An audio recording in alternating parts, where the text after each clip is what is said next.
and it is done. This feels very weird. It's not what I expected it to feel like at all, but here we are. It's done. We're going.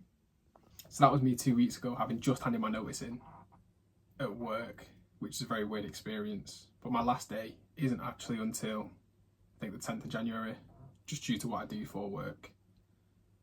But honestly, this is such a surreal feeling right now, because obviously in my head I've known it's coming, that I'm leaving, but now that it's actually here,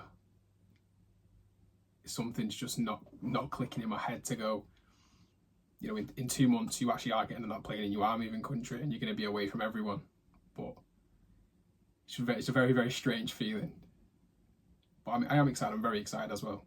And I think the thing as well is, because I have been there for the past 4 years, your job sort of becomes a big part of your life and a big part of who you are as a person, which wasn't something I necessarily want for myself. I don't want to be defined by what I do and my job.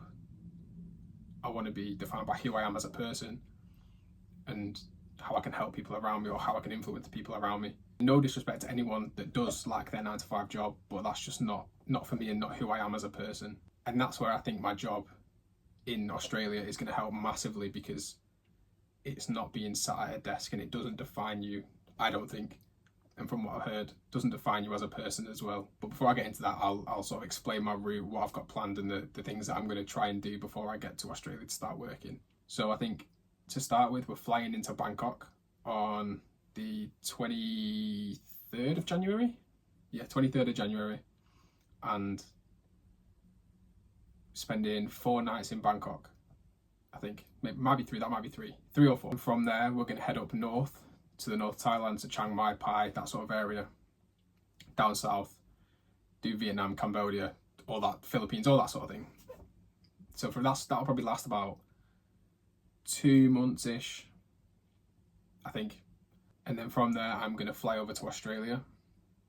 Oh, sorry, I'm actually going to Thailand with 2 friends. One's only coming for 2 weeks, just because he can't get the whole time off work.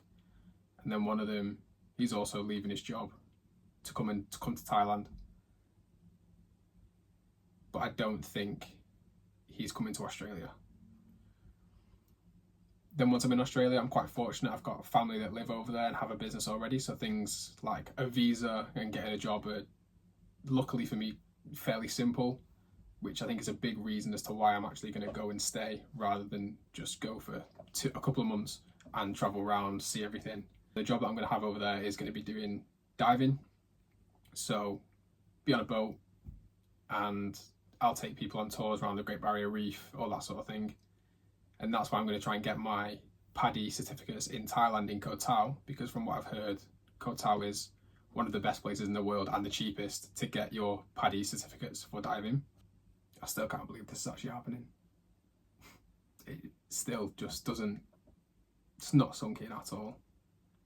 I think once I actually get on the plane or get to the airport, that'll be different, but so I'm just sat here staring out the window, filled with like anxiety, excitement, not knowing what's going on, because effectively as soon as we get to Bangkok, and because we've got a hotel in Bangkok for our first couple of nights, after that, who knows what happens, who knows where we'll go, really. Obviously I have a plan in mind, but never going to stick to that plan realistically. So once then I've got my diving certificates, obviously diving's going to be my main job. I've also thought about working in or doing FIFO just for a little bit to save up some money before my partner comes out. So I am most likely going to be in Australia at the end of March in 2025, and my partner doesn't fly out until August time.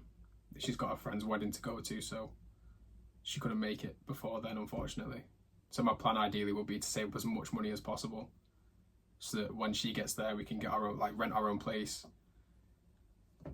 Pardon me. Get a house. Ideally, anyway. If not, staying with my family, or finding somewhere won't be an issue. But that would be the ideal plan.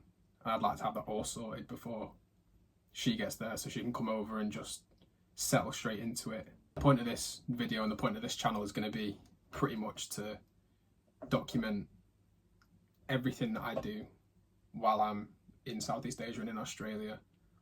One, for me, so I can look back when I'm older. For my family, so they can, you know, see it online while I'm doing it, as long as I'm not doing anything too strange. And also for my kids, well, mine and my partner's kids, when we get older, that they can look back and go, you know, mum and dad did this, or I seen dad do this in Vietnam and he jumped off a cliff. I don't know, making things up, but I'd like things for my kids to look back on and go, wow, I can't believe dad did that. That's amazing. At the minute, I've only got my phone to record, but I'm planning on getting a GoPro to make it a bit easier, and so, you know, hopefully I don't lose, drop, smash my phone, as my Apple Care's actually just ran out yesterday, which is great.